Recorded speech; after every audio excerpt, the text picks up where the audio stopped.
Hello and welcome back to our series called NORF'S Presentation Skills Shorts, a series of bite-sized videos designed to help you make any in-person public speaking engagement or virtual presentation physically land with your audience to make them a massive success. This video is going to be slightly longer than the rest in the series, so grab a cup of something good and settle in, because in this video we're going to be talking gear.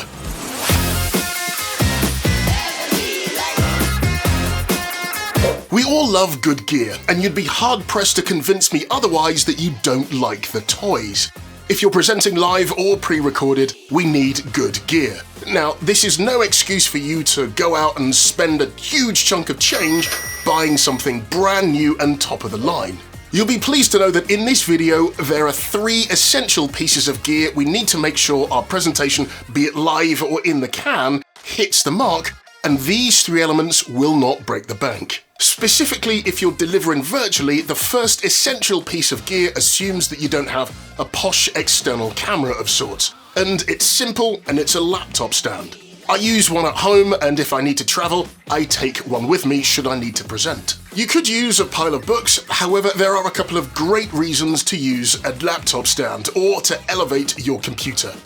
With the laptop raised, the screen is raised to help you maintain good posture, and secondly, if you're on calls or presenting with your camera on, the camera is at eye level. This means that your camera framing is really good. It also preserves the adult-to-adult model, which is what we want, as opposed to the perceived adult-child model, which is what we want to avoid. It's a small yet important thing.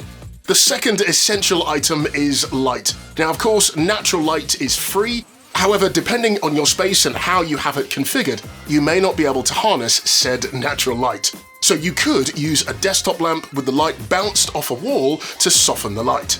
If you're not able to get hold of a desktop lamp or a wall close enough into your space, you could pick up a small LED video light. There are many different ones available to choose from that are relatively inexpensive and will not break the bank. I use an LED panel light to illuminate my face and space when I'm recording videos just like this one right now. If I'm traveling, I use a much smaller LED light and it sits on top of the lid of my computer. And this is the one that I typically use. And it's called a Big Softy. That said, there are more budget-friendly options and I'll link a few in the description below. Lastly, I would argue that audio is the most important component of any video. I happen to believe that you can be forgiven for bad video. I dare say the same is not true for your audio. So in your virtual presentation, be sure to have really good audio. Using the mic on your computer, though it will work, perhaps is not the best option. You'll sound like you're in a restaurant, and nobody wants to hear that. Instead, use a wired, or in my case, a set of wireless earbuds.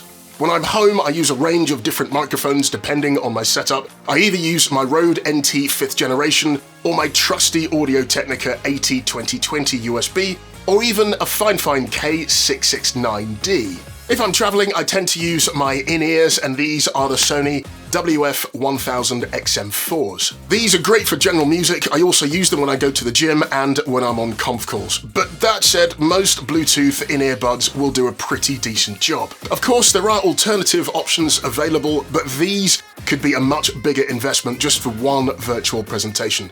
So you'll need to put some thought behind that decision. Now here's a pro bonus tip. If you're going live or recording your content, if you can, use 2 screens. If your situation is similar to mine and you have a laptop, use presenter mode in Microsoft PowerPoint. On your second screen is where you'll show all of your content to your delegates in full screen. On your main screen on your laptop, you're able to see the current slide that you're on. You're also able to see the next slide, as well as any bullet-pointed notes. If you're traveling, it may be possible for you to take a second screen with you. As I happen to drive a Mac, I also have an iPad, and the iPad doubles up as my screen too in conjunction with Sidecar. This allows me to screen share, and I have my iPad as my screen too. Any bullet point notes that will come up on my Mac, which is exactly where my camera is. And that works a treat. There you go, 3 essential pieces of gear in my view to help you raise your virtual presentation skills game. And that's it for this video. Thank you so much for watching, and I'll see you in the next one.